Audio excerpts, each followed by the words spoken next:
नमस्कार दोस्तों, मैं हरकेश यादव। आज मैं आपको कुछ नारी का हिंदी साहित्य में आविर्भाव कैसे हुआ, उनकी महत्ता किस प्रकार से, किस युग में कैसे स्थापित की गई, सभी पर हम बृहद बात करेंगे, विशद बात करेंगे। तो आइए हम आज शुरू करते हैं।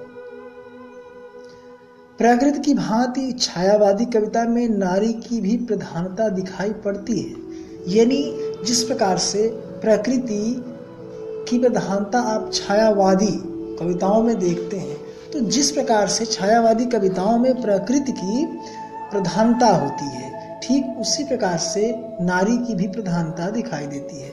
यहाँ तक कि छायावाद के विरोधी बहुत दिनों तक छायावाद को स्त्रैण काव्य कहते रहे।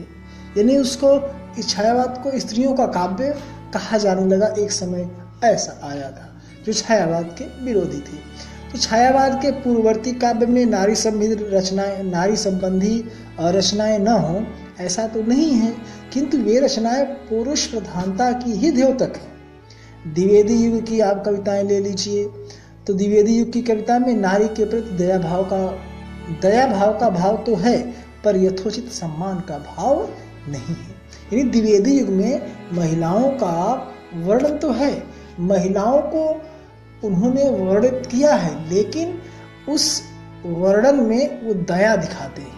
यानी वो ये समझते हैं द्विवेदी युग के कवि कि नारी दया का पात्र है, नारी दया का पात्र है, उसको जो है सम्मान नहीं मिलता जो सम्मान मिलना चाहिए। यानी अभी भी वहाँ पर डिस्क्रिमिनेशन, भेदभाव बना हुआ है। तो उस युग में निस्संदेह विधवाओं को लेकर अनेक कविताएं लिखी गईं, लेकिन उन कविताओं में विधवा को खाना कपड़ा दिलाने का ही आग्रह अधिक है, और इसीलिए विधवा विवाह को आवश्यक ठहराया गया है। देखिए, द्विवेदी युग का यह काव्य एक प्रकार से अनाथालय प्रतीत होता है। इसमें नारी को आश्रय देने के साथ ही वंदनी भी बना दिया गया है, और इस तरह वह अपने सहज जीवन से विच्छिन्न कर दी गई है। हम बात करें तो आर्य समाज की कट्टर शुद्धिवादी यानी कि प्यूरिटनिज्म जो नैतिकता ने द्विवेदी युग के संपूर्ण काव्य को नीरसता और वर्जना से भर दिया।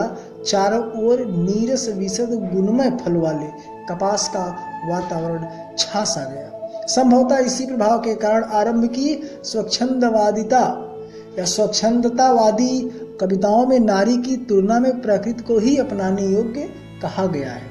अगर हम बात करें राम नरेश त्रिपाठी का, तो वो पथिक में लिखते हैं कि प्रकृति के लिए अपनी पत्नी को छोड़ देता है। यानी जो पथिक होता है वो अपनी पत्नी को प्रकृति के लिए छोड़ देता है। और इसी प्रकार से पंत जी ने भी कहा कि छोड़ द्रुमों की मृदु छाया, तोड़ प्रकृति से भी माया, बाले तेरे बाल जाल में कैसे उलझा दूं लोचन। लेकिन धीरे धीरे यह संकोच कम हुआ। द्विवेदी युगीन आर्य समाजी नैतिकता का प्रभाव क्षीण होने लगा, और प्रकृति के बीच ही छायावादी कवि को नारी के नैसर्गिक रूप का दर्शन हुआ।